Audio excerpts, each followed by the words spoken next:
नमस्कार, आप स्वागत है आप सभी का मेरे YouTube चैनल पर। मैं विपुल आपका दोस्त एक बार फिर से आपके बीच जुड़ चुका हूँ और आज इस वीडियो में बात करेंगे यहाँ पर एक नया टॉपिक, डायरेक्ट टैक्सेशन का एक नया टॉपिक। पिछली वीडियो में हमने डिस्कस किया था यहाँ पर टैक्सेशन ऑफ बिजनेस ट्रस्ट और अब मैं डिस्कस करने वाले हैं हम टैक्सेशन ऑफ इन्वेस्टमेंट फंड। और टैक्सेशन ऑफ इन्वेस्टमेंट फंड काफी ईजी है। बिजनेस ट्रस्ट मैं उम्मीद करता हूँ आपको अच्छा लगा होगा। अगर आपने वीडियो देखी है तो प्लीज लाइक शेयर सब्सक्राइब करें चैनल को, और अच्छी लगी है तो प्लीज लाइक करना ना भूले, कमेंट करना ना भूले, और मैं उस वीडियो का लिंक भी डिस्क्रिप्शन में डाल दूंगा। अगर आपको वो वीडियो देखनी है तो आप प्लीज वहां जाकर देख सकते हैं, लिंक से डायरेक्ट आप देख सकते हैं। बिना देर करे स्टार्ट करते हैं इन्वेस्टमेंट फंड को, टैक्सेशन ऑफ इन्वेस्टमेंट फंड। ये जो चैप्टर है सीए यहाँ पर फाइनल में यहाँ पर एक इंपॉर्टेंट चैप्टर हो सकता है, मतलब 4-5 नंबर का क्वेश्चन इस चैप्टर में से आ सकता है। देखिए बहुत आसान है। बिजनेस ट्रस्ट थोड़ा बड़ा था, इसको तो हम 5 से 7 मिनट के अंदर खत्म कर देंगे। देखिए कुछ है ही नहीं। अगर बात करें टैक्सेशन ऑफ इन्वेस्टमेंट फंड की बात करें, एक होता है यूनिट होल्डर। यूनिट होल्डर कौन है? वो है इन्वेस्टर। एक होती है हमारी इन्वेस्टमेंट फंड।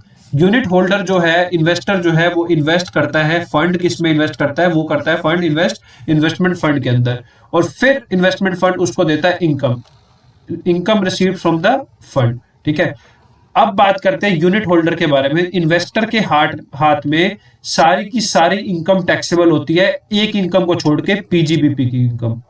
ठीक है, क्या समझ आया आपको?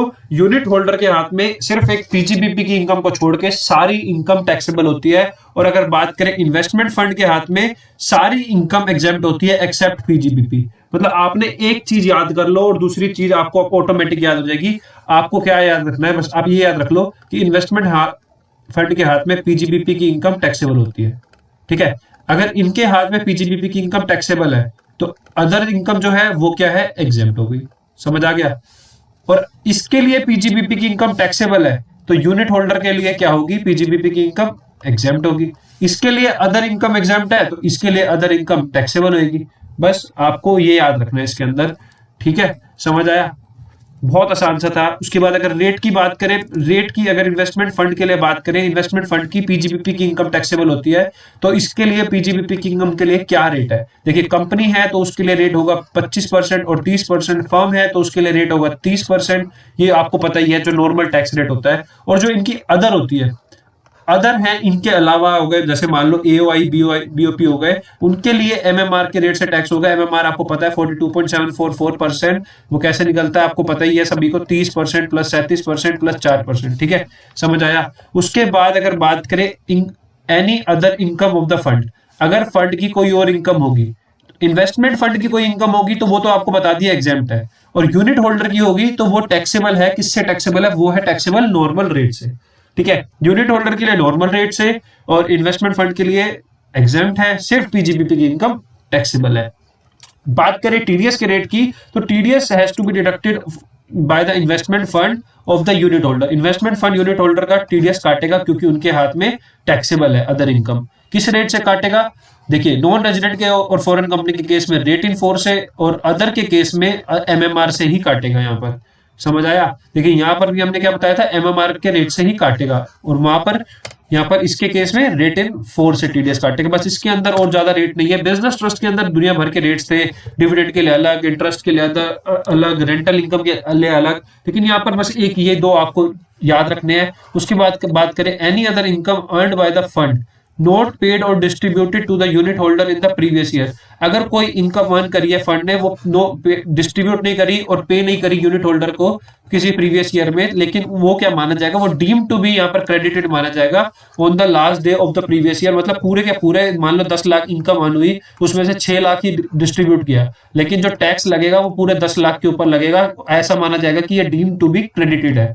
ठीक है, उसके बाद अगर एक लास्ट कंसेप्ट जो बचता है इसके अंदर, कैरी फॉरवर्ड ऑफ लॉस का बढ़ता है। इसमें क्या होता है? Carry forward of PGBP losses. ये कौन कर सकता है? पीजीबीपी के लॉसेस कैरी फॉरवर्ड कर सकता है सिर्फ इन्वेस्टमेंट फंड, क्योंकि इन्वेस्टमेंट फंड के हाथ में ही पीजीबीपी टैक्सेबल होता है। तो अपना जो पीजीबीपी का जो फंड है, यहाँ पर जो लॉस है उसको कैरी फॉरवर्ड कर सकता है कौन? Investment fund. अगर बात करें अदर लॉसेस की तो अदर लॉसेस के अंदर दो केस आते हैं।